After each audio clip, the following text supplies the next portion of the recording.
Alright, this is Mark Medicine Cork Dork. I believe the audio is working now, so everything should be good on that front, I hope. If it's not working, then please make a comment or a frowny face or both to let me know.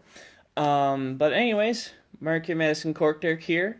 Yesterday I talked about Camagny, which is a red wine originally from Bordeaux region of France that was thought to be extinct after the phylloxera plague, which is a small sap-sucking insect that pretty much ravaged the European continent in 1867. But it was inadvertently saved by the Chileans, which was obviously a great, glorious savior, if you will. Today, I'll be going over one of my favorite grapes, which also thrives in one of the most underrated regions of France. And the grape is Gamay, and it is Beaujolais.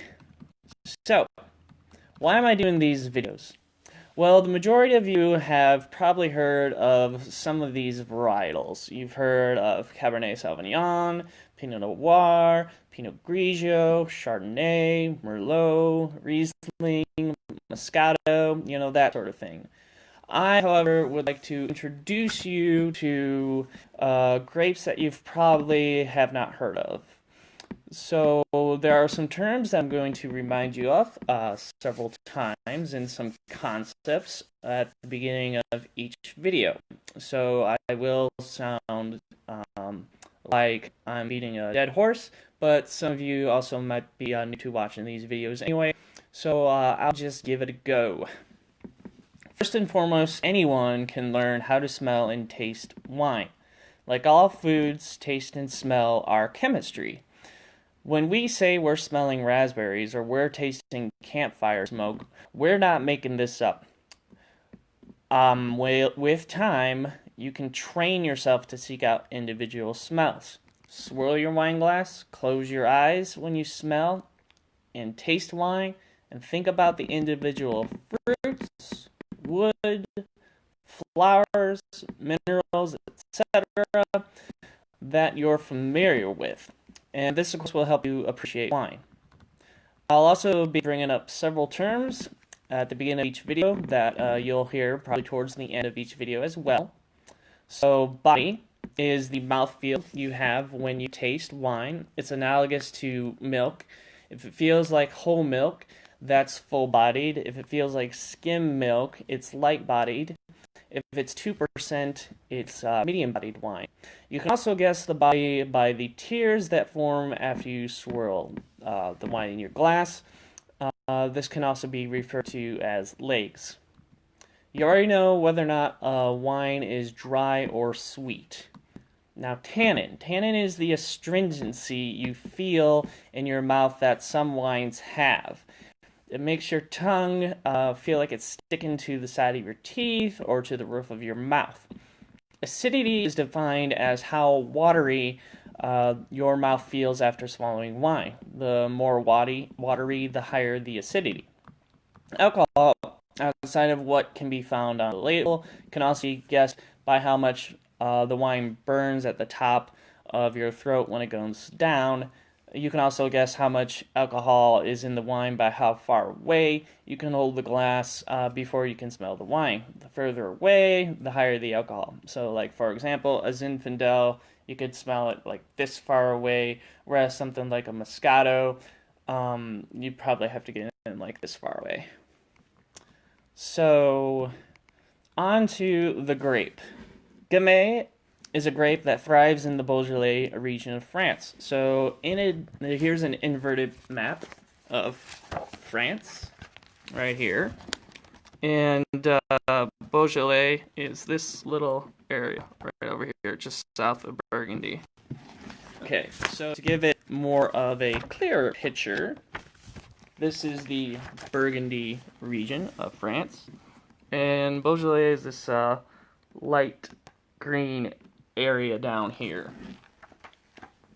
So, if a bottle of wine says Beaujolais on it, and it doesn't tell you what grape it is that's being used. The odds are is that it's 100% Gamay. See, the French care more about where the wine comes from than the grapes that are being used. Now, this grape Gamay is the grape that's behind International Beaujolais Nouveau Day, which is the third Thursday of November. Beaujolais Nouveau cannot be sold before 12:01 a.m. local time. One of the more interesting things, if not intentional, things is that it pairs well with turkey and comes out 1 week before Thanksgiving. So, obviously, it would take some time before this connection was drawn.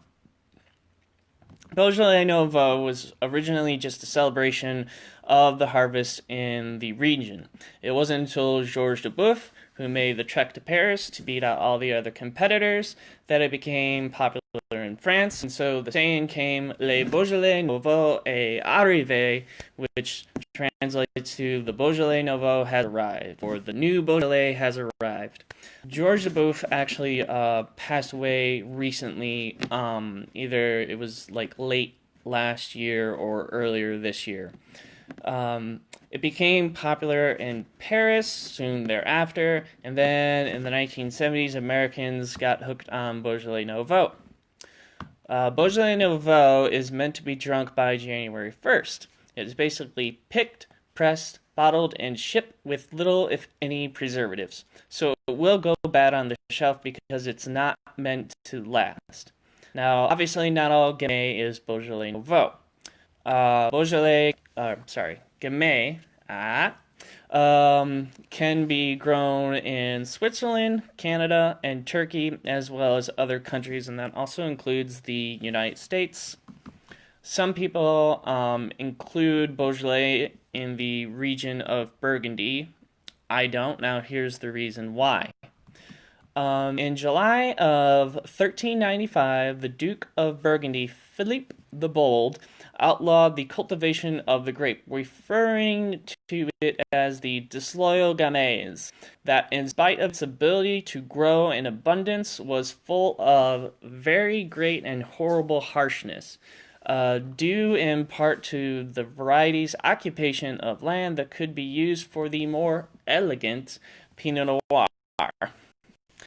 60 years later, Philip the Good issued another edict against May, in which he stated the reasoning for the ban is that the Dukes of Burgundy are known as the lords of the best wines in Christendom. We will maintain our reputation. So that's pretty much the reason why I say that Beaujolais is separate from Burgundy. Basically, if you're gonna give Beaujolais a sick burn like that, if you're gonna take out the grape like that, you don't deserve to have it in your wine region. So, what can you expect from Gamay? Well, it's a medium light-bodied red wine. It can be very dry to semi-dry. It has a low amount of tannins, which is pretty drinkable and approachable for most people. It's also very acidic. Plus, it has somewhat low amount of alcohol to it. Now, the wine is meant to be drunk in an aroma collector wine glass. If you have one, which I don't, it needs to be served anywhere between 55 to 60 degrees, which is also known as cellar temperature.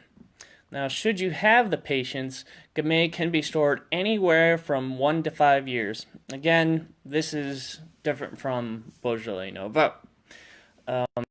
One of the great things about this grape is that a good bottle of Gamay can run you about $15. So what are some of the smells and tastes you can expect? You can expect pomegranate, blackberry bramble, violet, pot and soil, and banana. Pair it with turkey because obviously Thanksgiving it does exceptionally well. I know that firsthand. Sweet and sour salmon, beef stroganoff, and even sesame tempeh. So if you are a fan of Pinot Noir, you might want to check out Gamay. Anyway, this is Mark, your managing cork dork, out until 3 o'clock tomorrow. I'll be going over an Italian frizzante wine that you may have had without knowing it. So, cheers, and as always, thank you for watching. I'm out.